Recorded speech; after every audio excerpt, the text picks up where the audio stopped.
Nature as a gateway to the eternal, a Platonic vision of sacred earth. Nature is not to be worshipped as an idol, nor reduced to raw material for exploitation. Instead, nature is a mirror of the eternal, a gateway through which the soul glimpses the divine. In Platonic spirit, nature is a shadow of higher truths, a reflection of what Plato called the forms, those invisible, eternal patterns of perfect beauty, goodness, and truth. The sun, the moon, the stars, the rivers, and mountains. These are not gods themselves. They are divine symbols, images of eternal realities, placed before our senses, so we may awaken the soul and remember what it already knows. 1. Plato and the soul's ascent through nature. To Plato, the material world is not the final truth.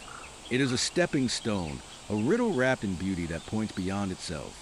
The soul, like a captive in a cave, begins its journey by observing the shifting shadows on the walls, nature, life, experience, and, through reason and spiritual awakening, ascends toward the light.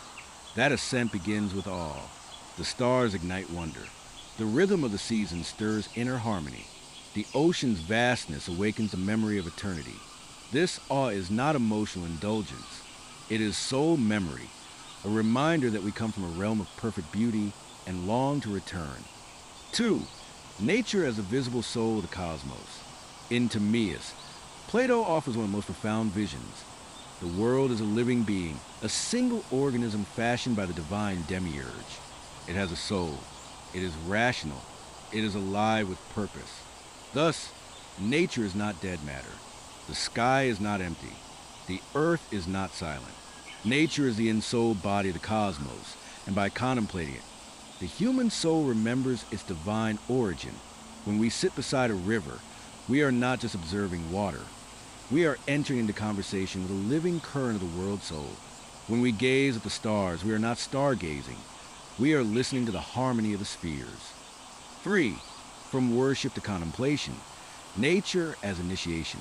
Plato would warn against worshiping the object, the sun or tree, as if it were divine in itself. Instead, he would invite us to see through it, to contemplate what it points to. A beautiful flower is not the form of beauty, but it leads us toward beauty itself. A noble lion is not the essence of courage, but it awakens the soul to remember that such courage exists eternally beyond time. Thus, nature is the first temple, not of rituals, but of contemplation. 4.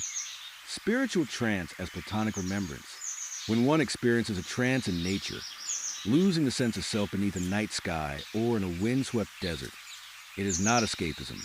It is a return. This trance is what Plato might call anamnesis, the act of remembering truths the soul knew before birth. Nature does not teach by explanation, but by invocation. It calls out what is already within us. It says, "You are not separate. You belong to the order of the stars, to the dance of seasons, to the logic of the cosmos. You are soul clothed in body." 5.